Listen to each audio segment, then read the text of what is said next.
Assalamualaikum warahmatullahi wabarakatuh dan salam sejahtera. Hai, nama saya Nur Dania Alisha binti Muhammad Saimi dari Sekolah Kebangsaan Sungai Arah. Dan tajuk buku cerita saya ialah Kisah Pengganti Raja. Pada zaman dahulu, ada seorang raja yang sangat adil dan bijaksana. Oleh sebab usia baginda semakin tua dan tidak mempunyai raja, baginda menjadi risau.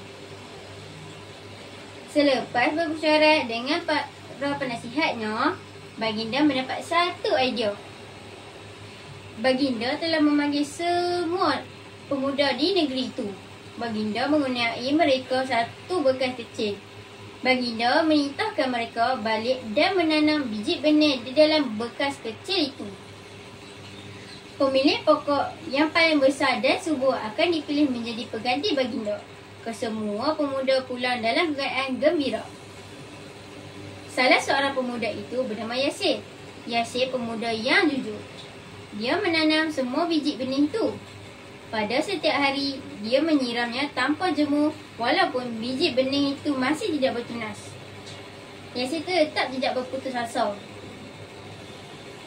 Selepas beberapa bulan, raja menitahkan semua pemuda itu hadir ke istana bersama dengan pokok mereka. Para pemuda di negeri itu teruja. Mereka yakin bahawa mereka akan dipilih menjadi pengganti raja. Lain pula dengan Yasir. Dia sangat sedih setelah mendengar berita itu. Baginya, dia telah gagal kerana biji benihnya tidak bertunas. Namun begitu, ibunya mengingatkan Yasir bahawa baginda mahu melihat hasil tanaman daripada semua pemuda di negeri itu. Tibalah hari yang dijanjikan. Semua pemuda hadir ke istana membawa pokok-pokok yang subur dan sihat. Hanya Yasir yang hadir tanpa sebarang pokok. Baginda menitahkan Yasir untuk menceritakan perihal biji benih itu. Baginda sukacita mendengar pengakuan jujur Yasir. Akhirnya, baginda berkenan melantik Yasir untuk menggantikan tempat baginda. Selepas beberapa hari, pemilihan Yasir sebagai pengganti raja masih menjadi buah mulut pemuda lain.